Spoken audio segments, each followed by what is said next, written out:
They're all bending the knee for Donald Trump, so he's busy, Judge Mershon. He doesn't have a whole lot of shit ton of time to deal with you and your political theater. But he appeared via Zoom, and then the judge did something he hasn't done before in this whole process, adding to the theater, which was he released the audio. That's how we just got to hear Steinglass. None of this thing was on camera or on audio, remember? We didn't get to hear audio of Stormy Daniels. We saw the sketch artist painting of her as she took the stand. But today, Judge Mershon really, he waxed poetic about the case from the bench. And I think he knew he was going to say something truly profound that America would want to hear.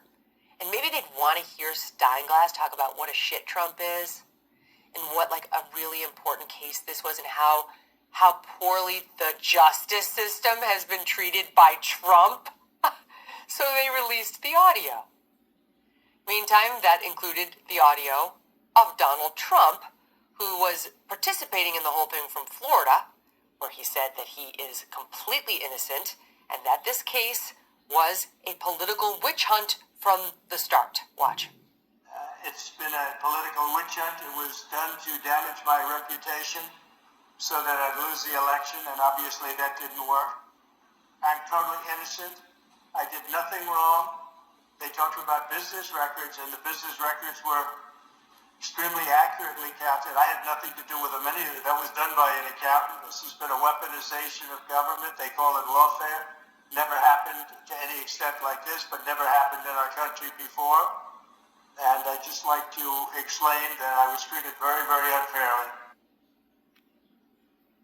Judge Mershon, who, again, he could have done this not at all. He could have done this with no audio, or he could have done this, if necessary, after Trump's presidency, but no, rushed it on. He could have given the evil Trump, who interfered with an election. That's what Steinglass said. He made this from a stupid business records case in which he wrote down legal expenses for money he gave to a lawyer to make a nasty complainant go away. That sounds like a legal expense to me. They turned it from a business records case into a hush money case into a federal election interference case, one that the feds refused to bring. He could have given him up to 4 years in prison. That's serious business. You interfere with an election. The scheme that he was actually accused of, lying to the American public, committing fraud so that they wouldn't know what they were electing, it was all lies. All of it was freaking lies. So, but if you follow their logic, he deserved 4 years in prison, right?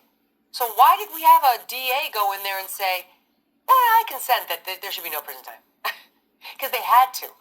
They had to in order to get this thing held before the inauguration.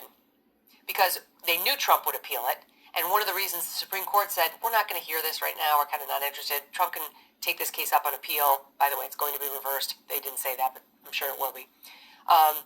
One of the reasons the Supreme Court said, we're not going to take it right now, there's no urgency, is because they said, look, the judge is telegraphing he's not getting any jail time, so we don't need to get involved yet. So that's why the prosecutor and the judge were both like, there'll be no prison time, please let us hold our hearing in which we get to label him.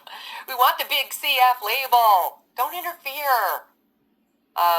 Okay, so he could have given him 4 years in prison. He said in advance he wouldn't, and he didn't. And he said he was distinguishing between Trump, the citizen, and Trump, the president. To be clear, the protections afforded the office of the president are not a mitigating factor. They do not reduce the seriousness of the crime or justify its commission in any way.